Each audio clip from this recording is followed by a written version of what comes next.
நாம இப்ப இந்த வீடியோல எதை பத்தி பார்க்க போறோம் அப்படின்னா நம்முடைய சேயோன் ஐஏஎஸ் அகாடமி சார்பாக டெய்லி ஒரு 10 கொஸ்டின் வந்து பார்த்துட்டு இருக்கோங்க. தினம் 10 அப்படின்ற ஒரு சீரீஸ். இன்னைக்கு வந்து பாத்தீங்கன்னா டே 10க்கான ஒரு 10 கொஸ்டின் பார்க்க போறோம். ரொம்ப ரொம்ப முக்கியமான கொஸ்டின்ஸ். ஆன்சர் தெரிஞ்சா நீங்க என்ன பண்ணலாம் அப்படின்னா கமெண்ட் பண்ணலாம். முதல்ல நான் என்ன பண்றேன் அப்படின்னா அந்த 10 கொஸ்டினையுமே வாசிக்கிறேன். வாசிச்சு முடிச்சதுக்கு அப்புறம் உங்களுக்கு வந்து நான் என்ன பண்றேன் ஆன்சர் அப்படின்றத சொல்றேன். டே 10ல என்னென்ன முக்கியமான கொஸ்டின்ஸ் இருக்கு அப்படின்னு பார்ப்போம். ஓகே பாருங்க.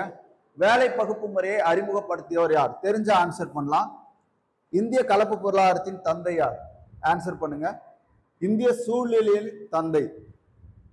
அடுத்து வன மகோத்சவம். வன மகோத்சவ தினம் எப்போ கொண்டாடுறோம் இந்தியாவில்?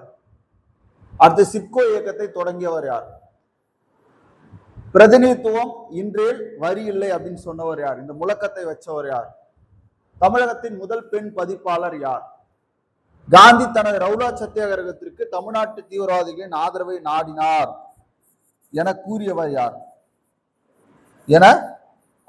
யார்? அடுத்து பாருங்க. தெற்கு கைலாயம் என அழைக்கப்படக்கூடிய மலை எது? அதிக நகரமயமாட்ட மாநிலங்களில் முதலிடம். இந்தியாவில் எந்த மாநிலம் முதலிடத்துல இருக்கு? அப்ப இந்த 10 கொஸ்டினுக்கு உங்களுக்கு ஆன்சர் தெரிஞ்சது அப்படின்னு நீங்க பண்ணலாம். பட் நான் வந்து என்னென்ன அப்படின்றத ஆன்சர் சொல்றேன். வேலை பகுப்பு முறையை அறிமுகப்படுத்தியவர் யார் அப்படின்னு பாத்தீங்கன்னா ஆடம் ஸ்மித். Adam Smith. இவரை பத்தி என்ன கேட்பாங்க அப்படின்னா செல்வ இலக்கணம். செல்வ இலக்கணம் யார் சொன்னா அப்படின்னா ஆடம் ஸ்மித். ஓகேவா? நாடுகளின் செல்வமும் அதன் இயல்பு பற்றிய ஒரு ஆய்வு. அதுல என்ன பண்ணிருப்பாரு அப்படின்னா உங்களுக்கு வேலை பகுப்பு முறையை பத்தி சொல்லியிருப்பாரு. அப்ப வேலை பகுப்பு முறையை அறிமுகப்படுத்தியவர் ஆடம் ஸ்மித். இந்திய கலப்பு பொருளாதாரத்தின் தந்தை. நல்லா கவனிச்சுக்கணும். இந்திய கலப்பு பொருளாதாரத்தின் தந்தை யார் அப்படின்னா ஜவஹர்லால் நேரு. ஜவஹர்லால் நேரு. ஓகேவா? அடுத்து பாருங்க. இந்திய சூழலின் தந்தை வந்து பாத்தீங்கன்னா ஆர் மிஸ்ரா. இந்திய சூழலின் தந்தை.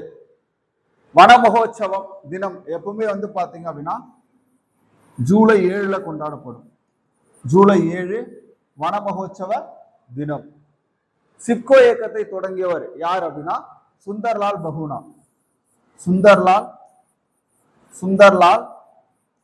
சுந்தர்லால் பகுனா.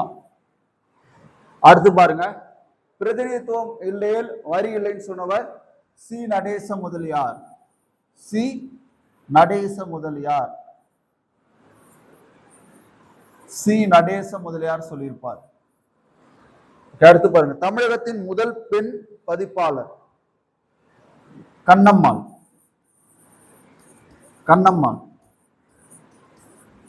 ஓகேவா? எந்த பத்திரிகைன்னு பாத்தீங்கன்னா புரட்சி.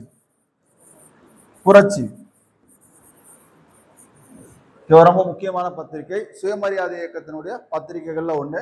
அந்த புரட்சியில தான் கண்ணம்மாள் அவர்கள் பதிப்பாளராக இருந்திருப்பாங்க. காந்தி தனது ரவுலா சத்தியாகிரகத்திற்கு தமிழ்நாட்டு தீவிரவாதிகளின் ஆதரவை நாடினார் என சொன்னவர் வந்து டேவிட் அர்னால்ட். இது உண்மைதான். David Arnold.